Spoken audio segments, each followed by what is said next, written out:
Hello, and welcome to the New Mission Career Transition Podcast. I'm your host, Chris Caprellian, and I'm joined by my co-host, sister, and talent management professional, Alexandra Caprellian. We interview service members that have transitioned from the military, civilian HR professionals, and DoD officials so that we can provide you with helpful lessons learned and help you transition to new careers with confidence. Are you thinking about pursuing education after separating or retiring from the military? Imagine being able to use your VA benefits to fund your post-military training or education while reserving your post-9/11 GI Bill benefits for later. If that sounds interesting to you, well, stay tuned. Our guest for our very first episode is Jennifer Gomez.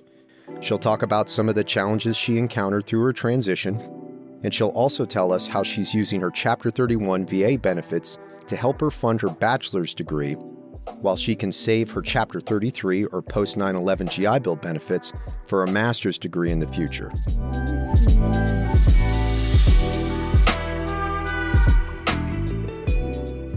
Jennifer Gomez, thank you very much for coming on to the podcast.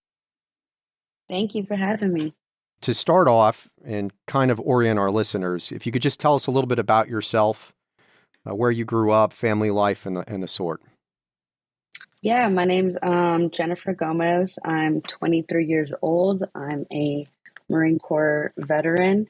I served 4 years. I grew up in the Central Valley of California, Madera, California, with my 4 brothers and little sister. So it was a big family.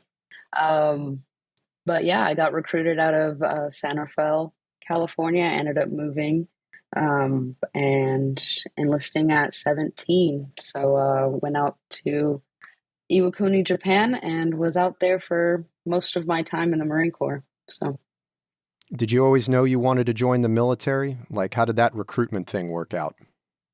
No, I actually did not. It was a very spontaneous decision on my part, which, retrospectively was kind of crazy. But it was an overnight decision, really. I went to a career fair. I talked to a recruiter. He ended up calling me, worked his black magic, and I ended up signing papers. I was 17.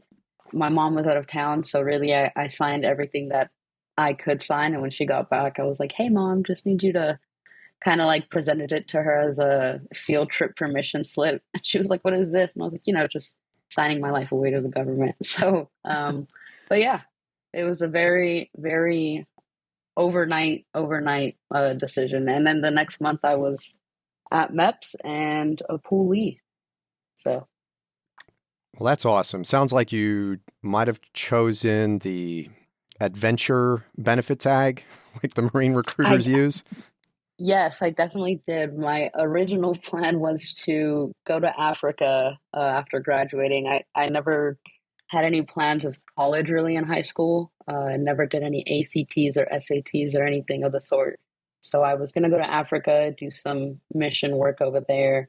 So the recruiter kind of grabbed onto that and was like, oh, the Marine Corps can offer you all these different locations. And he threw out MSG and all these cool programs. And I was like, okay, you're right. That's what I want to do.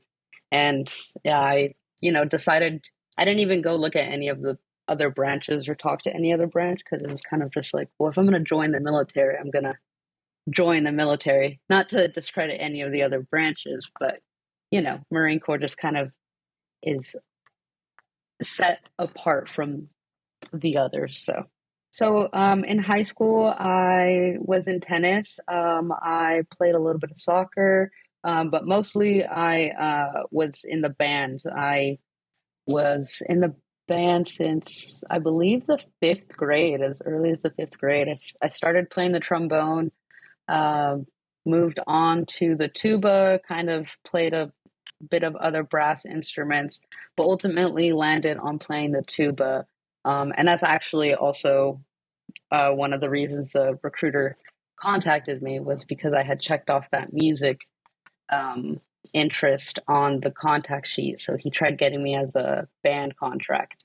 So the tuba was really my biggest hobby, and I really enjoyed it. I really almost was a band contract, but I at the end of the day decided I didn't want to play the tuba for the rest of my life. So uh, I did not end up signing that contract. Instead, I signed a radio operator contract, or actually, rather, an open communications contract, and ended up as a radio operator.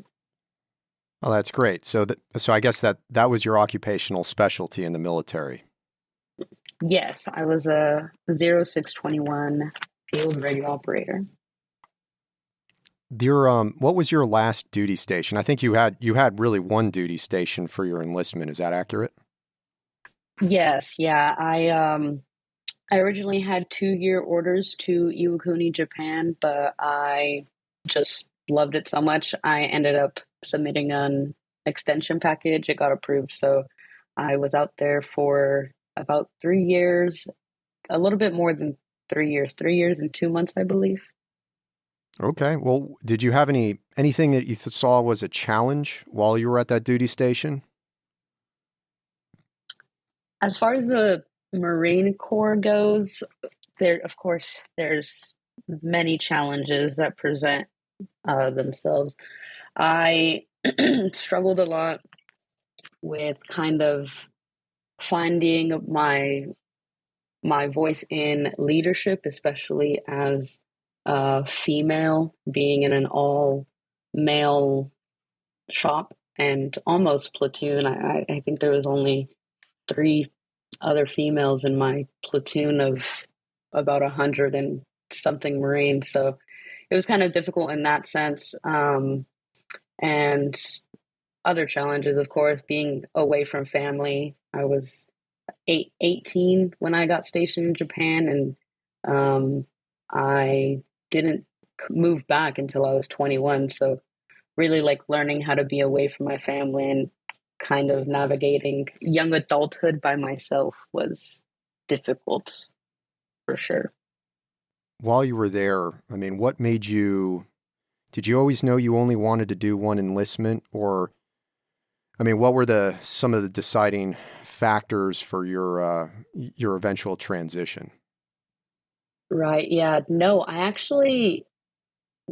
was very motivated when I first enlisted. I think for like the first 3.5 years of my contract, probably I thought I was going to be a first sergeant Gomez. I had my whole I Love Me binder with the first sergeant rank on it and everything. But at the end of the day, I think um, I even was filling out a re-enlistment package and everything. I had it all filled out, signed by all the people that it needed to be signed by, and I just ended up not turning it in, just because I just felt like I could achieve much more than what the Marine Corps could present me with. Um, and I ultimately decided that I was just going to use the Marine Corps as a stepping stone rather than making it my full-time career. And it was a difficult decision. It wasn't easy. I was very anxious about it. And even when I got out, I was like, oh my God, I don't know if I did the right thing. I feel like I um, should have stayed in because I know I would have been a great Marine if I would have, or I was a great Marine. I would have continued to have been a great Marine, but it was just more of what direction I wanted to take my life in, and also a family factor where my first niece, was going to be born, and I didn't want to be away from family, and it was a lot of decision. There was a lot of pros and cons lists made the last 3 to 6 months of my enlistment for sure. Well, I see that as a positive thing too. I mean, like many times in life, we look at something and it's usually a choice of bad options, but it sounds like in your case, it was a choice of several good options and just a kind of a difficult Yeah. choice nonetheless. Yes, 100%. It was kind of choosing between good and good. Although I am definitely happy I never have to run another PFT or CFT again. So I that know. is probably the biggest pro. I think that was like always the number one pro in getting out of the Marine Corps was no more tests. Yeah. Well, I'm thinking about the next 3 mile run I've got to do, and Oh, yep. I actually signed up for a 5K in March, and I'm like, you know what? I can do this. It's fine. It's just a PF. It's just a 3 mile without the push ups and or I guess the planks now. See, and I never even had to do that, so I'm blessed. oh I'm very yeah, happy. that plank thing, plank thing, that is not a fun thing. I did that for the first time last year, and it was a spur of the Yeah. moment. And I thought, well, I do ab work every now and then, and oh Oh my, man. no, it was brutal. I started catching a cramp like halfway through my run. So Oh yeah, geez. yeah, Yeah. well, like anything else, I guess I should have prepared more, but Yeah, I Of totally course. know what you guys are talking about for sure. I do all the running and all the planking. Well, Definitely. now I'm on your level. So, Welcome. You're welcome. right now we can relate. Yeah. oh, that's good.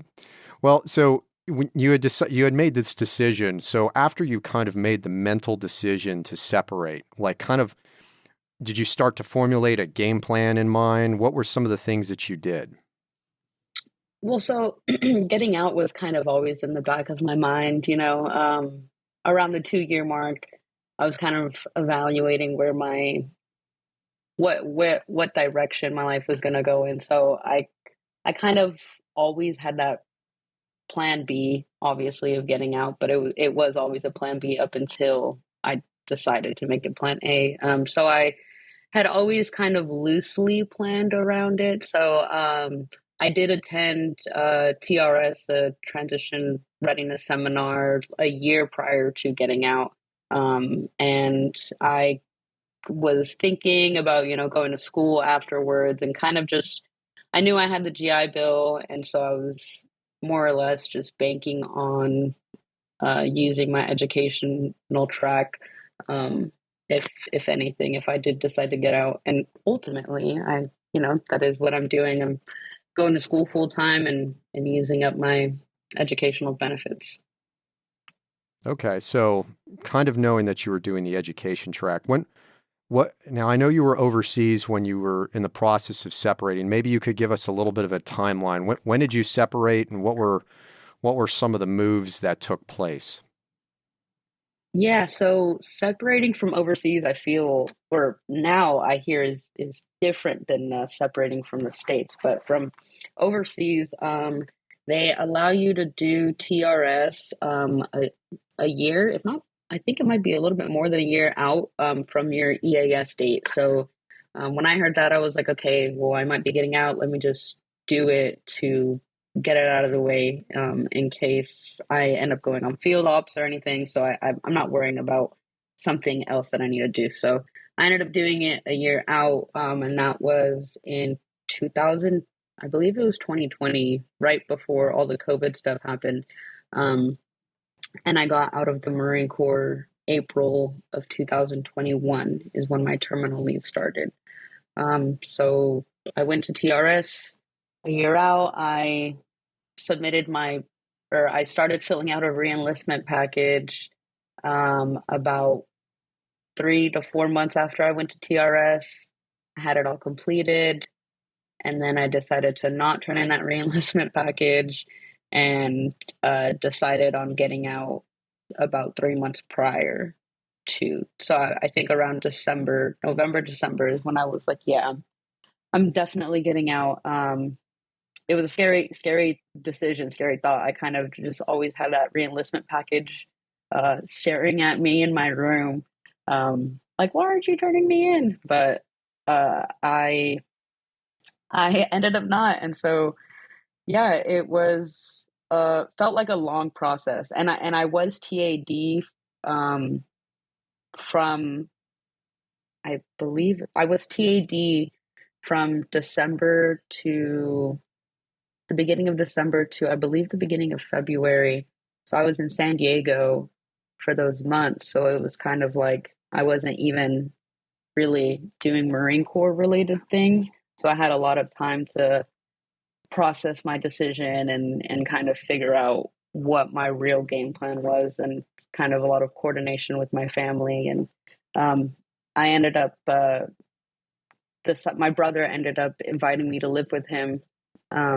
Like I mentioned, his wife was pregnant at the time, and they were going to have a little girl. And so he invited me to live with him to be their live-in nanny. And so yeah, that it seemed like everything was going to play out fine. And so I was scared that I was getting out of the Marine Corps and I was making a life change, but I wasn't too scared because I knew that everything was going to pan out. You made your move over there. There being, make sure I've got this accurately. Did you move? You moved up to Sacramento? So I moved after getting out. I moved to Arbuckle. It's this super tiny town, an hour north of Sacramento, and that is where my sister-in-law, she grew up there. So my brother and her ended up buying a home there prior to the baby being born, and so I moved in with them in Arbuckle in, I believe, May of 2021. And my niece was born February. So she was about 3 months old when I moved in with them. Okay. So it was kind of perfect timing as far as like, I got out of the Marine Corps April. I kind of did a little bit of visiting family all up and down California, the normal. I went to Vegas. I kind of just celebrated my DD 214. And then I moved in with them full time and started taking care of her once my sister-in-law went back to work. Okay. So you were there. I mean, I'm looking, for me, I aspire to grow a beard. Yeah. That's going to be my DD 214 celebration. Yeah. Not having to shave every day. Right. Talk to us about like some of the things that you learned along the way of trying to pursue the education track. And so from the time that you got over to the Sacramento area, what happened between then to the time that you found yourself attending your first class? Yeah, so it was a long waiting period, which was terrible for me personally. So you have to apply to college like a year and some change in advance to the semester you want to attend. So for example, the application period for fall 2024 is open right now. So for me, I didn't know that. And so I didn't apply to Sac State until the year that I was getting out of the Marine Corps. So whenever I moved to Arbuckle and moved in with my family, I had still a year and some change until school started, which was very frustrating for me. Actually, was it a year? Sorry, I might be getting and maybe it felt like a year. I think it was rather like 6 months, but it did feel like much longer than that. My first semester, oh no, it was a year because I started school fall 2022 was my first semester at Sac State, just barely last semester. So yeah, it was a long waiting period, and it was in that time all I was doing was just taking care of my niece, which I love my niece, and I love taking care of her. But as far as interaction with other people, I was only interacting with a 3-month-old, 4-month-old, 5-month-old, and my 30-year-old sister-in-law and brother. So I felt very lonely during that time when I wasn't interacting with anybody, as far as like my peer group goes. And, all of my military friends were either figuring out their own civilian transition or figuring out their new duty stations, and kind of all went our different separate paths. So it was a rough period of loneliness and a whole lot of nothingness when I had gone from like doing everything, or rather like I had gone from knowing I had to be somewhere at 7:30 in the morning and like what my day was going to consist of, to then kind of just like not even knowing what day it was because I didn't have any reason to know what day it was. So that was something I struggled with. And it wasn't really, I didn't really get any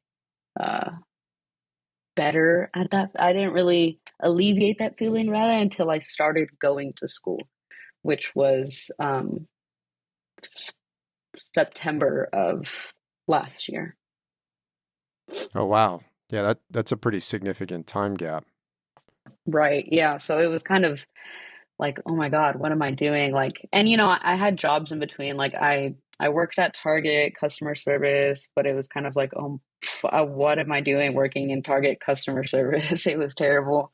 And then I was a waitress at a Mexican seafood restaurant, but then I had to quit that because they would play music on two different speakers and neon lights everywhere, and it was literally migraine inducing. So I had to quit there.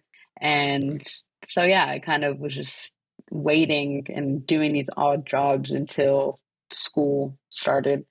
And finally it did. And I'm so grateful for it. And now I'm in my second semester at Sac State. So it's going good. It's awesome. I was wondering if you were going to give my sister flashbacks from all the time that she's spent in the restaurant industry. Oh, don't even bring me there.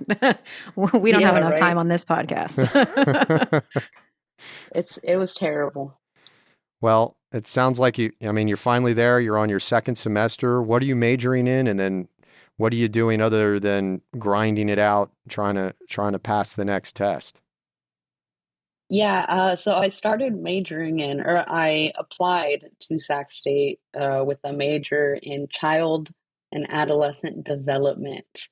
But after my first semester, and I had to do a service learning project and fieldwork hours, I learned that not all children are as as much angels as my nieces. They're not all Lila, right? And that was a rude awakening for me. Turns out I do not want to work with children.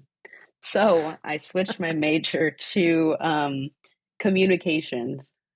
So now I'm majoring in communications with a focus on interpersonal communication, and a minor in counseling with hopes to get a master's in rehabilitation counseling with a vocational focus, in order to become a vocational rehabilitation counselor.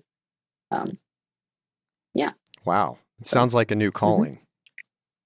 Right. And it feels like it, honestly. It almost was like the path was lit for me to get here. I met a lot of people when I started going to Sac State. I actually met a whole new group of veterans. So I upon going to Sac State, one of the first things I did was see if there was any sort of veteran club or group or anything of the sort, and there wasn't. And I don't know, I guess it's just in my nature to be like, well, why not? And so then I pretty much instated. There used to be a Sigma Omega Delta, a co-ed veteran fraternity. It was founded in 2014 by a Marine veteran. However, I guess because of COVID or prior to COVID, it became nobody took ownership of it. So it kind of just fell apart. And then when everything went on Zoom, it just kind of got lost. And so I brought it back to life. So I'm actually the president of it now. I'm president of Sigma Omega Delta, a fraternity. Most people are always like, don't you mean a sorority? And I'm like, no, I mean a fraternity. So it feels very much, it's just very similar to like what I get with the Marine Corps. So he's like, who in your family served in the military? Oh, me. Oh, wow, really? So it's just like very funny. so yeah, so with creating Sigma Omega Delta, I have gathered there. Actually, now I think I have about like 80 veterans that are in this Discord group chat. Congratulations. And That's awesome. yeah. So it's growing. I think last time we talked, I said it was at 40. So it's definitely growing and growing much quickly than I anticipated. But it's a really good networking opportunity. And the person who helped me create that group, his name is Earl. He is actually a vocational rehabilitation counselor. So he works with the VA currently. And that's kind of how I figured out, like, wow, I didn't even know that this was a job that I like. It kind of fit everything that I would want in a dream job. And it just, I didn't even know that it existed. And so he's kind of helped me a lot as far as figuring out my path to get there. And yeah, it's been great having these people that I can fall back onto, and vice versa. They know that they can do the same to me, and I've already helped out like a countless amount of veterans, and it just feels nice to kind of be back in like I almost feel like a sergeant. Again, it's kind of weird. Like it gives me that feeling of just having a group of people to like support and guide and lead together as a group. So it's been great. I really am grateful for the community that Sac State has, and it's really growing because, like I said, we kind of got lost in the sauce a little bit. The veteran community is kind of reestablishing itself at Sac State, so it's good to have this group. So that's awesome. It sounds like in a way it's almost a support group to fall back on if you're just got out of the military doing the education track and maybe coping with the loneliness or the lack of structure that we've become accustomed to that you mentioned previously. Yep, that's actually pretty much our mission statement. So it's really to help organize like fellowship activities for veterans and provide assistance to students that are transitioning from the military service to the educational experience. And then not only that, but also create awareness of the veteran community on campus to a lot of to our civilian part. Like now that and I had never really thought about it until I talked to one of the former presidents of Sigma Omega Delta on how important it is for veterans to communicate and to engage in conversations with civilians. And it's kind of like weird to even like group us as like veterans or civilians, but it really is like a separate distinction. But really, and Sigma Omega Delta, we accept civilian.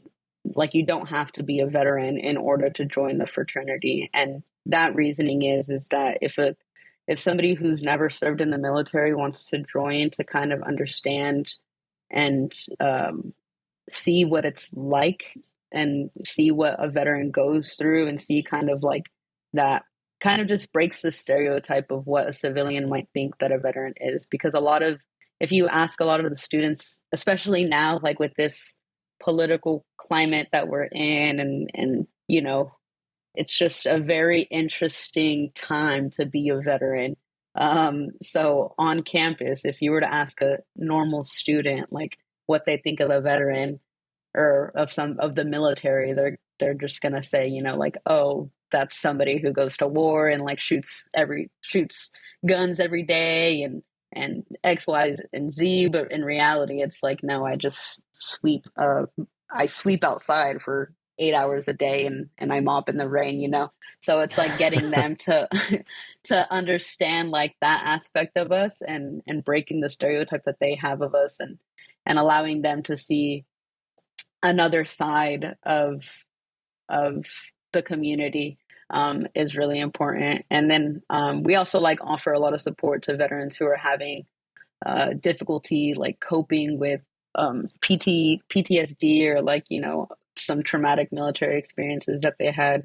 Because there's a lot of veterans that are in our Discord chat that they're very open with a lot of the struggles that they have, which is great because it allows others to kind of relate to them and allows, like I said, allows them to have someone to talk to. So it's kind of like shared experiences that we're kind of just bonding over. So it's amazing. I'm very passionate about building community because I feel like that is essential in transition. If there's not a sense of community in your life and in the transition process, it's going to be a very rough, rocky ride.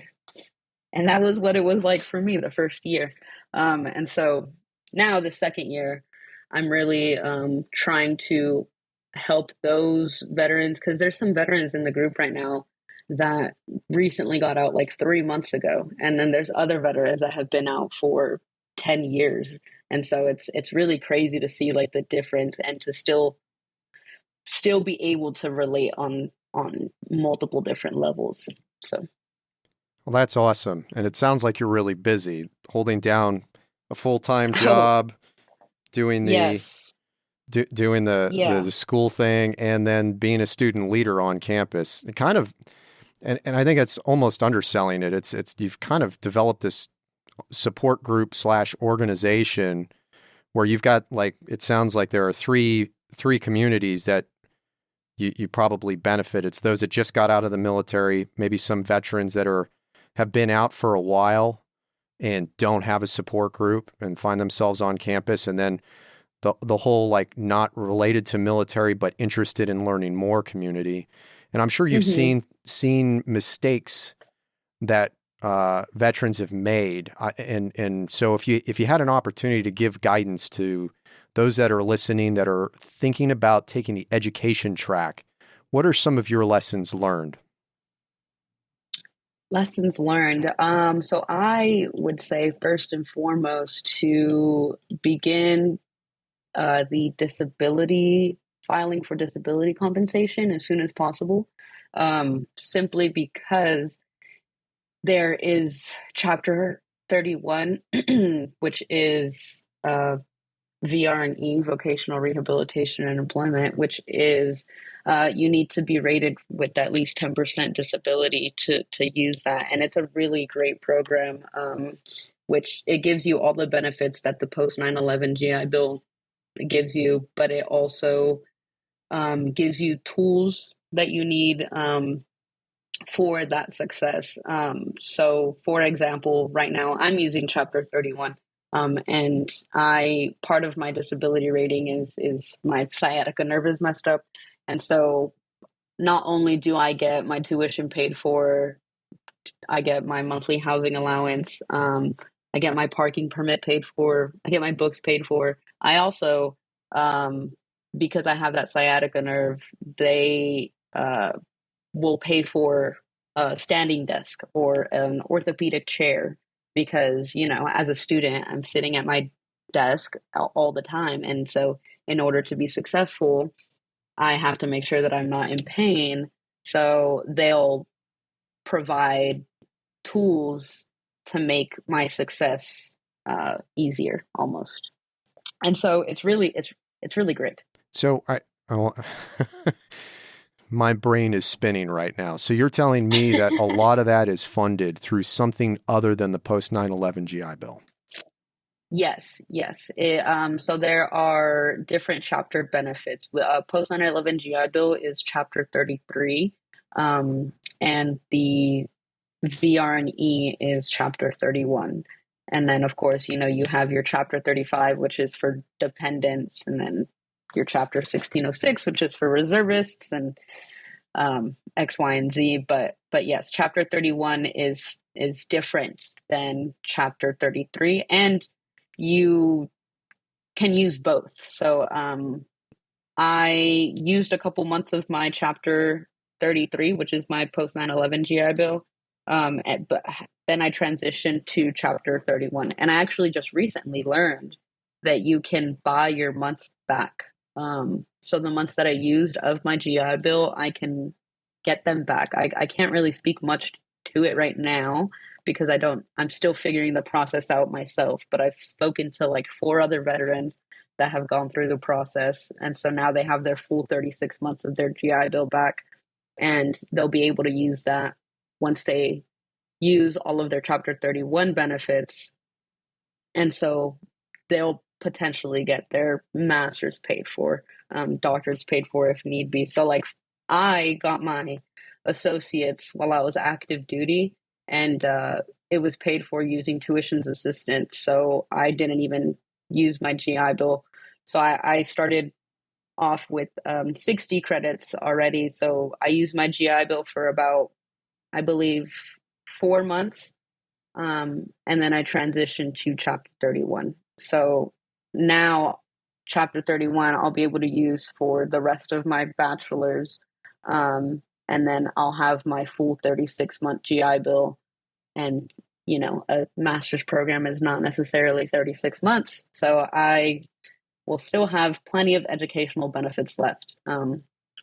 So yes, I highly recommend everybody to file their disability claim or start as soon as possible for that compensation in order to receive a rating and hopefully use that Chapter 31 benefit that they have earned.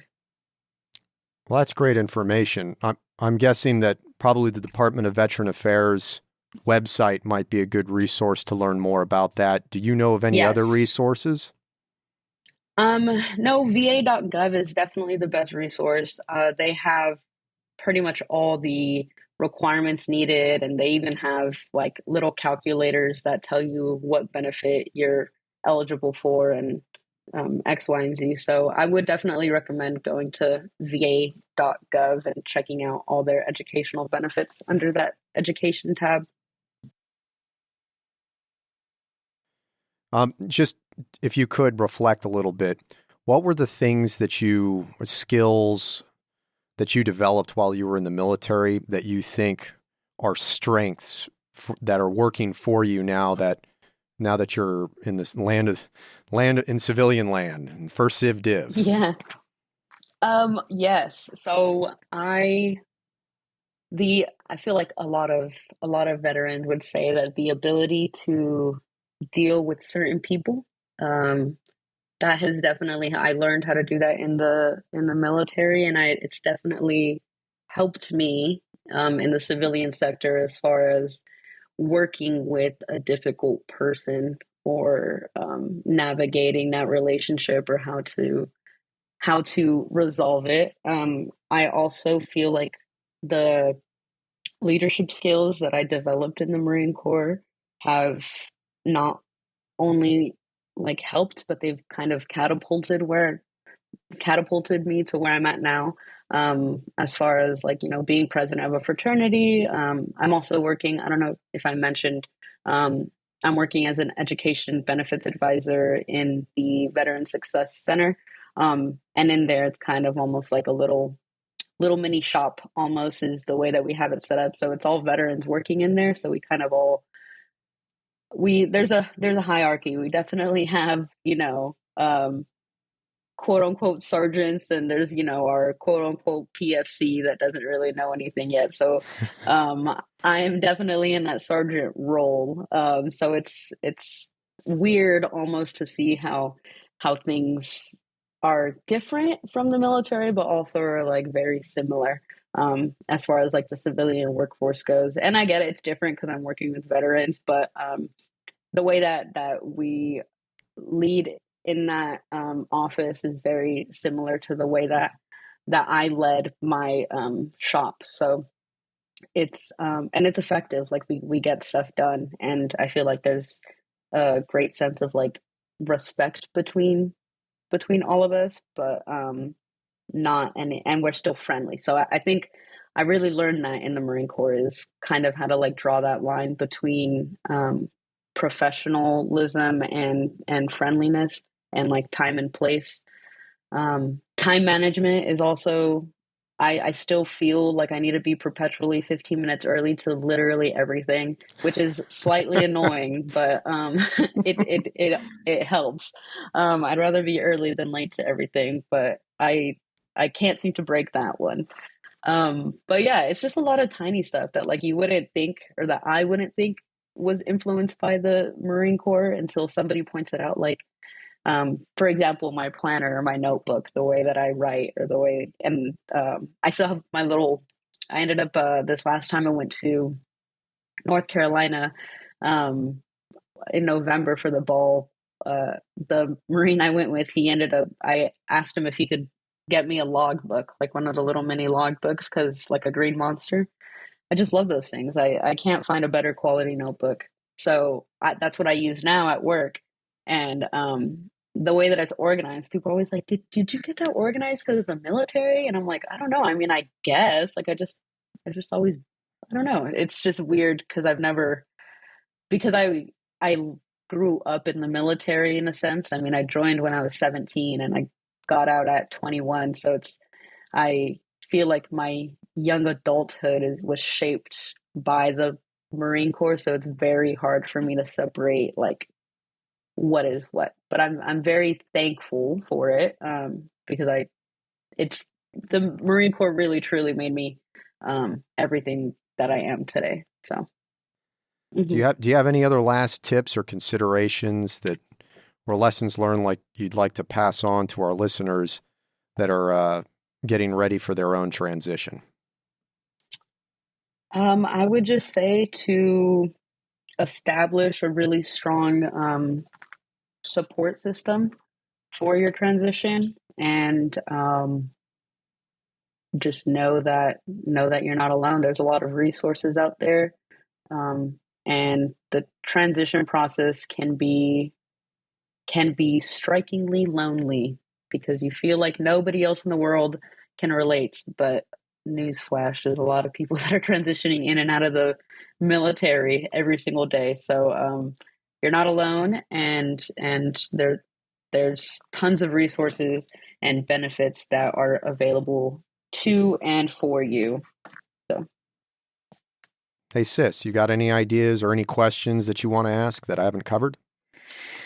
I mean, I just think it's pretty awesome because you definitely highlighted that there are struggles while you're in the military and struggles while you're out of it as well. You know, when you were talking about how you struggle to find your own voice, especially being in a female in a very male-led area, and then finding your way of, you know, taking that schedule that you had while in the military and now having to find a whole new schedule and a way of life outside of it. It's yet another struggle. But I think it's interesting because, you know, you say that your decision making has become an improvement in your life, but I think it's because of those struggles that you recognized while in it and while out that really led to some really great decision making. I think there's just one question that I really want to ask. Well, two, actually. Can you just explain to me what vocational rehabilitation counselor is and what they do? And then Sorry. No. And then, you know, actually answer that one first. And then my last question I have for you. Yeah, so the vocational rehabilitation counselor, that is that person that is going to be helping you navigate your Chapter 31 benefits. So they're the ones who get me the desk and the chair, or that pay for my books. They're kind of like my fairy godmother. So they do a lot of the behind the scenes work, and it's important to note, sorry, I forgot to mention, there's different tracks within VR&E, the Chapter 31. It's not just for education. There's also employment tracks. So there's a lot of, sorry, I kind of just lost my train of thought for a second. There's a lot of different tracks within Chapter 31. So va.gov, again, like they speak so much better to it than I can, but it's not just for school. It's also for vocation, so job related stuff. And again, the counselor kind of helps you navigate your skills and like what jobs would be good for you, and if there's any internships you need to go to, or X, Y, and Z. So it's not just for those that want to attend university. It's also those that, want to be an electrician or want to go to trade or do something of the sort. So to answer your question of that vocational rehabilitation counselor is really just a fairy godmother of your life success is the best way for me to describe it. That should be on a pin. I think we should have that Right? one for sure. Yeah. I am your fairy godmother. Of life success, right? I love life success. My last question that I have is, either if it's deciding to join the military, being in the military, deciding to leave, or your time now outside of the military and being the quote civilian like me, was there ever a time that you actually surprised yourself in whatever decision that you did make, or a move that you made, or maybe something that you decided not to do? Literally constantly. Every probably decision ever in my life. Joining the Marine Corps, like I said, was an overnight decision. Still to this day, I am like, oh my God, I cannot believe I joined the Marine Corps. That is insane to me.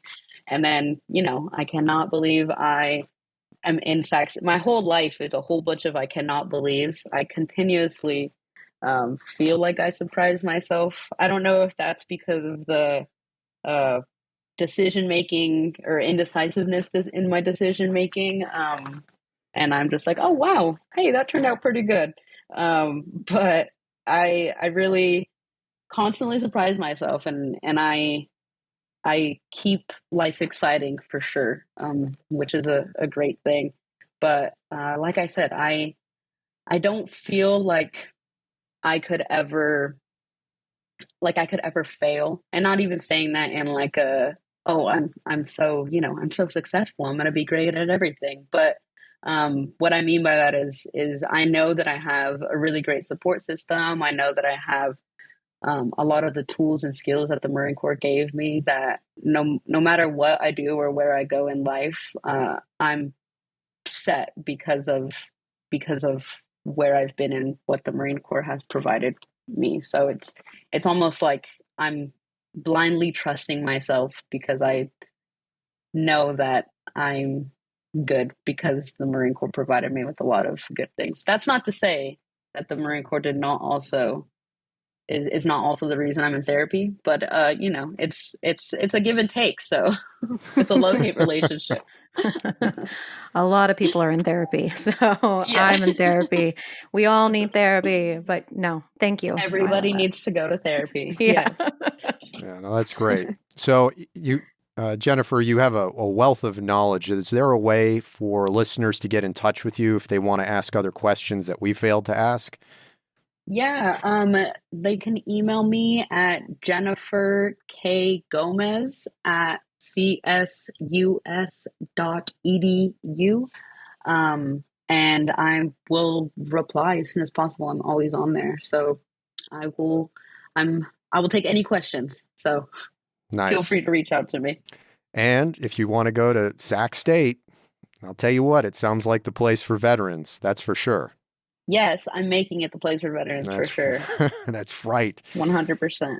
Well, Jennifer, I can't thank you enough. Thank you so much for taking the time out of your very busy schedule to share this great information with us, with the listeners, with those that are still wearing their uniform, getting ready to potentially take the education track.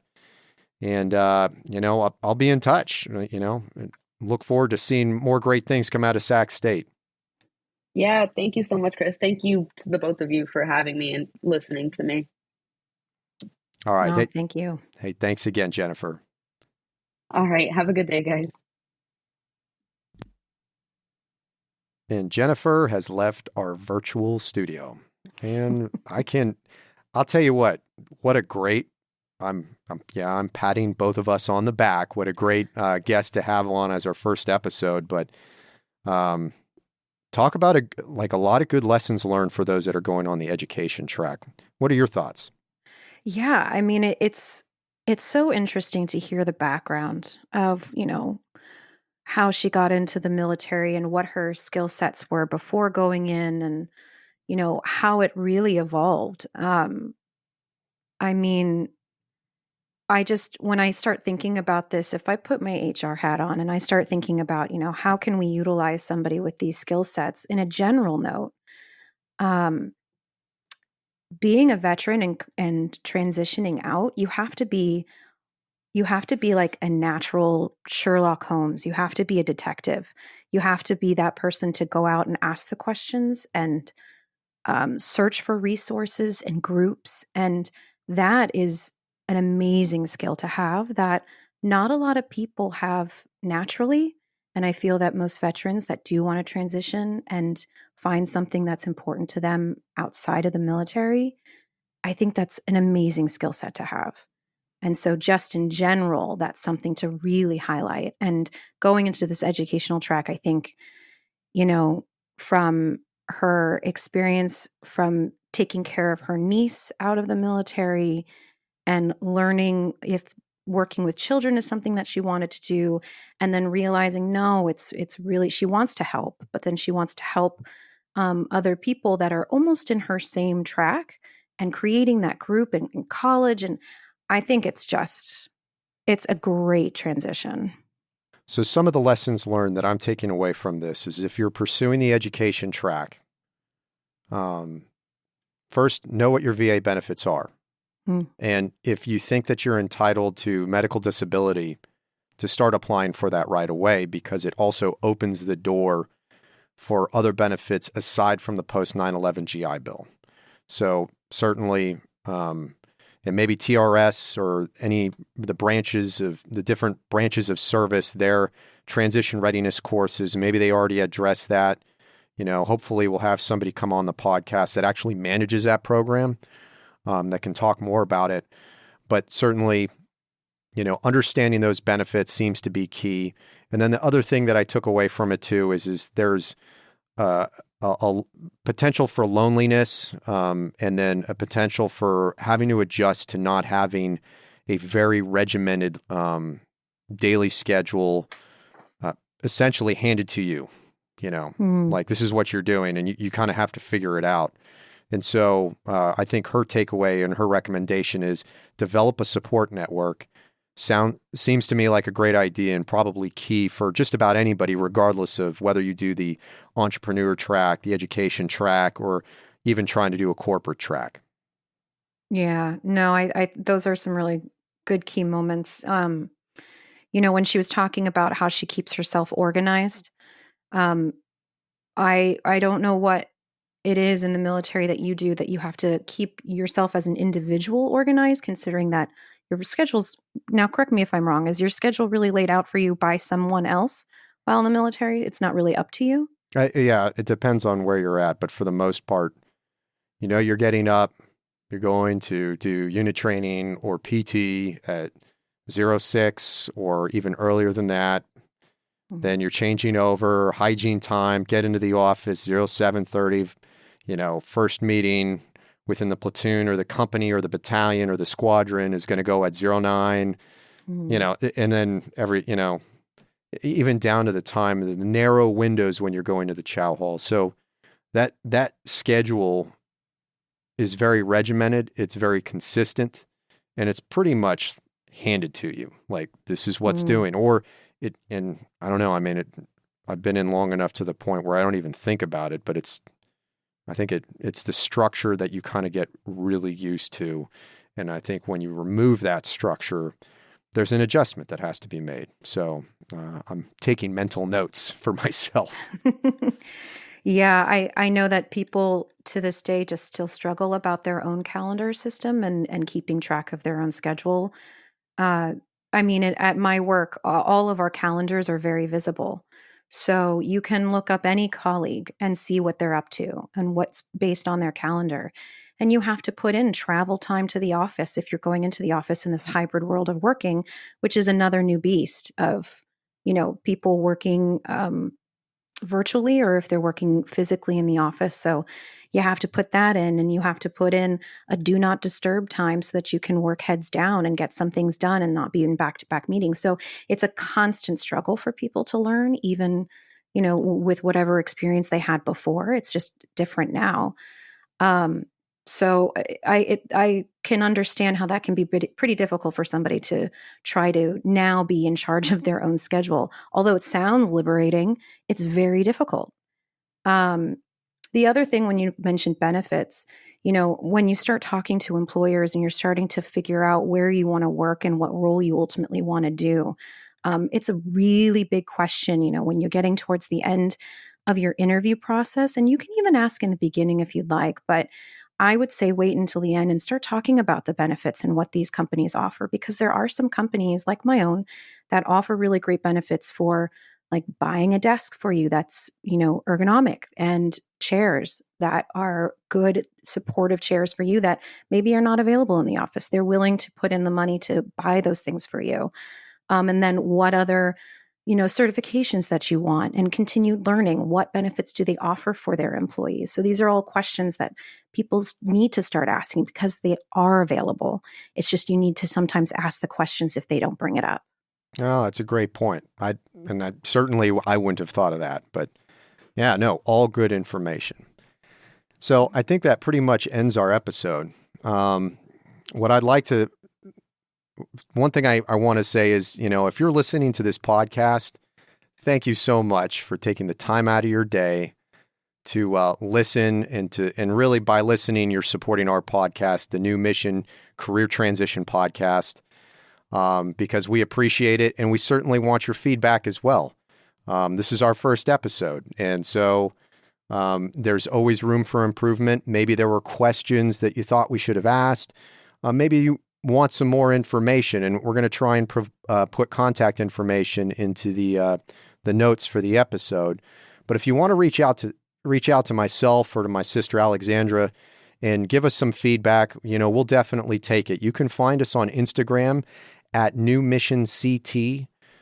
New Mission CT, no other punctuation other than that @ or you can contact us on email. And we're at newmissionct@gmail.com. Again, we'll put this in the episode notes, but we certainly want to hear back from you. And again, thank you so much for taking the time to listen to the podcast. And hopefully you got something out of it. Because if you're active duty, like me, at some point in time, you're going to take the uniform off, and we're going to have to take that big dive into the unknown. And now it's less unknown, or maybe I should say it's more known, just hearing this story, hearing Jennifer and what she had to say. So until next time, hope you have a great day. And again, thanks for listening.